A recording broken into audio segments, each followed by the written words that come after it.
G'day guys, what's up? Welcome to another podcast. We're at Dojo Rescue from TIMA. Phil Britton here, Graham McDonald and Eddie is cranking it here today. Look, today we're talking about marketing. Well, actually, in the next 4 weeks, we're going to be talking about marketing and specifically different areas of marketing. And it's great to have Eddie here because he's the guru when it comes to marketing. And Graham and I, we've just sort of battled it out for the last 10 years, trying to figure it out ourselves. So, so today we're going to really talk about online marketing specifically. And well, Eddie, just tell us, mate, what are the various forms of online marketing and what should people be thinking about?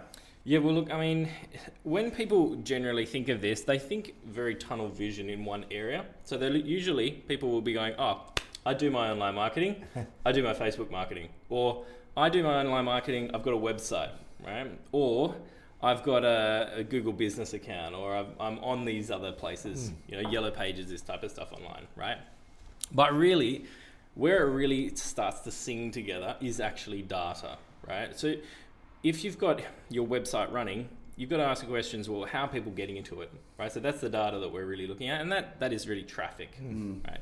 So most people will look at it and they're going to have to add these little segments on one by one. So usually it will start with website or a Facebook page, right? So one of the two. So it's just like their one-stop shop, and they've really got to build it from there. And I mean, for you guys, you would have found over the last 10 years, it's gone digital over time, right? Yeah. So what did you start with? Like, what was the first thing that WAIMA put in place online? A pegboard.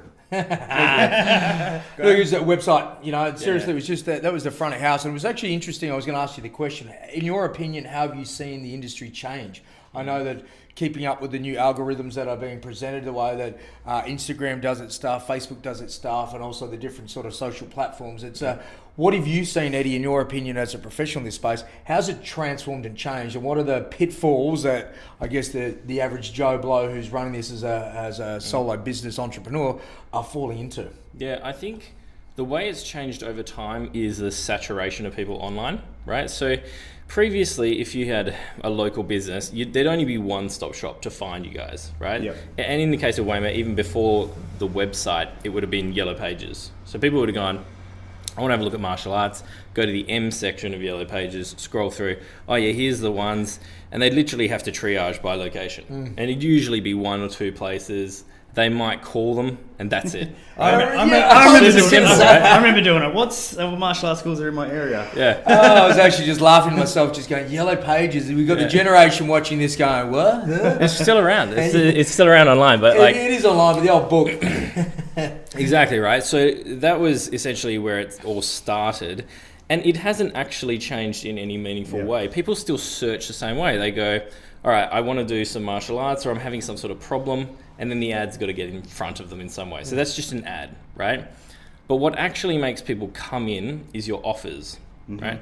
And it really is two things. One is like an offer as far as impulse, right? So they've got to be impulsed as far as going, okay, well, that's for me. Is it the right fit? Yep. Right. So we're running ads at the moment for some self-defense stuff for nurses, police, right? So that's a great little package. They'll come in, do one class, and then they'll, go, if they love it, they can come in and do more classes. And that's getting you flow through, right?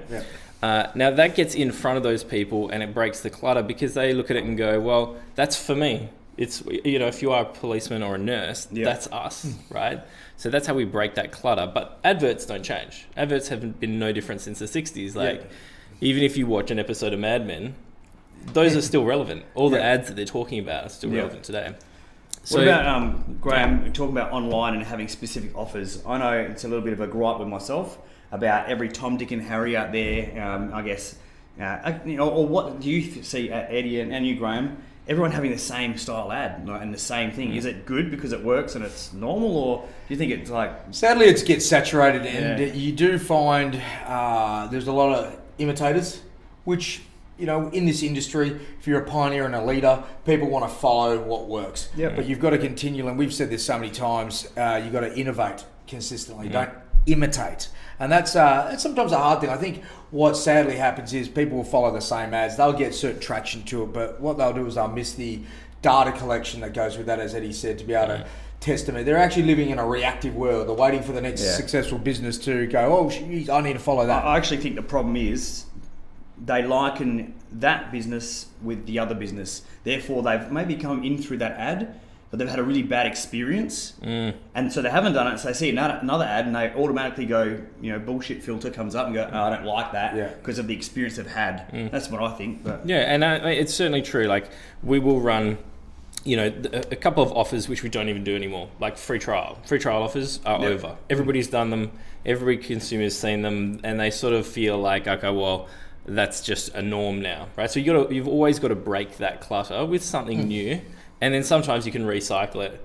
And as marketers, like we do ruin things. Like we go, oh, this works. Let's put it in front of every single person for every single day until we've saturated it out. And then that campaign's over, right? Yeah. So martial arts is no different, and any business is no different. If you've got the $1 hot dog deal and you're promoting that might do really well one weekend. The next weekend, a little bit less. Until it's not working, right? So you've got to come up with the $1 muffin deal. You said something that I think some of the listeners and the viewers may have missed is we're heavy on collecting that data and reading the numbers. So that way when you run a brand new campaign, you're going to have some great results. But as soon as those numbers start to plateau or decline, rather than wait till it's in a critical state, like what's the next campaign that's a little bit different? So that way you're always refreshing, because I know that there's plenty of clients out there that'll follow that cookie cutter model. They'll imitate a great ad, run it to its death, and then be quickly reactive searching for the next quick win. So I know with us, we tend to tweak as we go, see what works, and also make sure to innovate and try different things as well too. Yeah, and there's staple offers that always work, but you just can't do them all the time. Yeah. So for example, if you look at school children, right?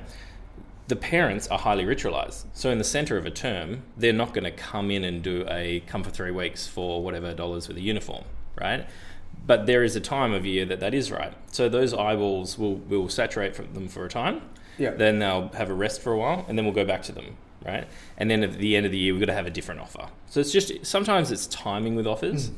And they're a staple that will always work because their kids are going to chunk through, and then it's a different market. So you've always got a new market entering, right? But I guess your adult offer, if they're going to see it for 15 years, the same thing, then it's got to be fresh all the time. There's always got to be something different. And sometimes that is just introducing them enough times. They might come along to a $5 class and go, yeah, that was fun, but it's not the right time for me. And then 2 months later, they go see you at a shopping center and they're like, oh yeah, I did that class, it was awesome, I'll get back into it. And then they have that tip over, it's the right time. So sometimes it's timing with people, but we certainly want to have enough touch points in the community all the time. Whether it's online, brand spacing, seeing your website, talking to a friend about it, that they bounce around until they tip over and in. All right, I've got a question for you both. I don't know how much time we've got left on this podcast, but Georgie, we're hopefully getting towards some good time.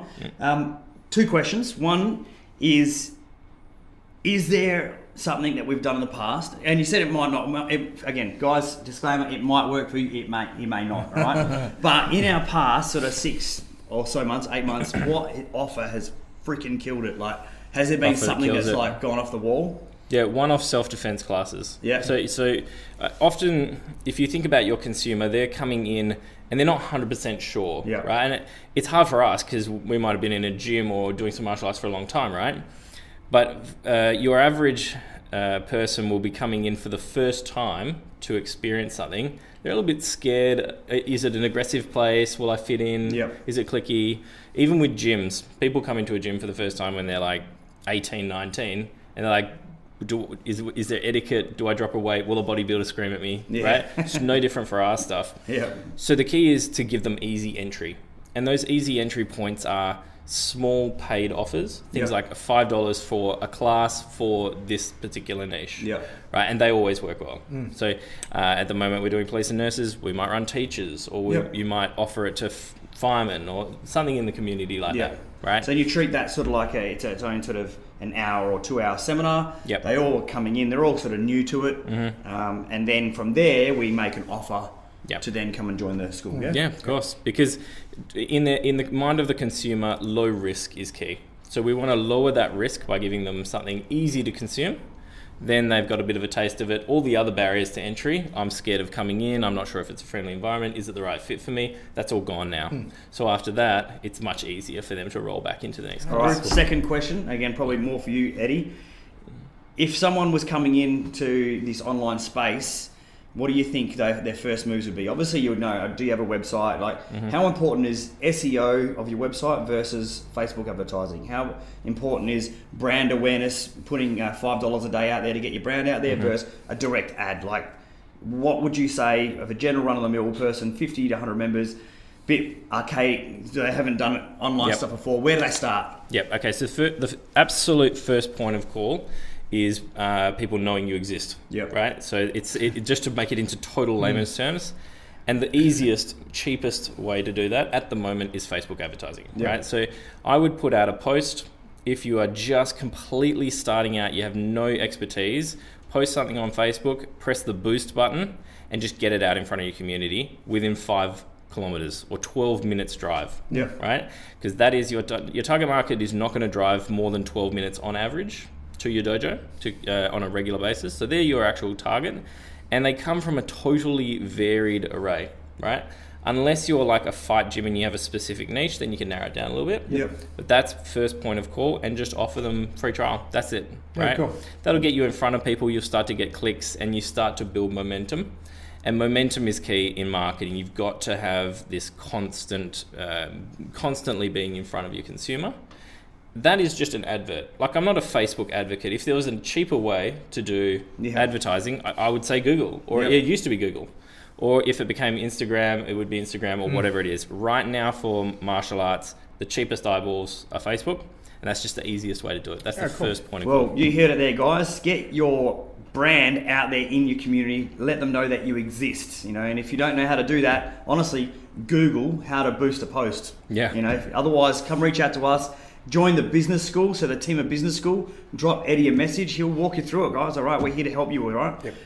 Graham, we've got something coming up in November. What date is it, and what are we doing? Look, it's on the 18th, Sunday the 18th of November at the Whitlam Centre in Liverpool. We're going to be partnering with Hyper, which is our good friends there. We're going to be running a phenomenal Athletes Day training. So this is a day for all aspects of a business. We've got the business development with myself and obviously Phil are going to be running. Sadly, Eddie's not going to make it this time. He's getting married or something like that. Come on. So next time he'll be there. But we'll also got some instructor certification and some great fun stuff for your students as well too. So we'll obviously have a link around here, guys, for you to find out some info. It's a whole great event. One day you'll absolutely smash it, and we'll be giving you guys some live information really targeted to you guys to make sure your 2019 year is an absolute screamer. Yeah, so there'll be a link somewhere to the event, guys. So register. You can go to the Hyper stuff. You can come to ours. You can do both.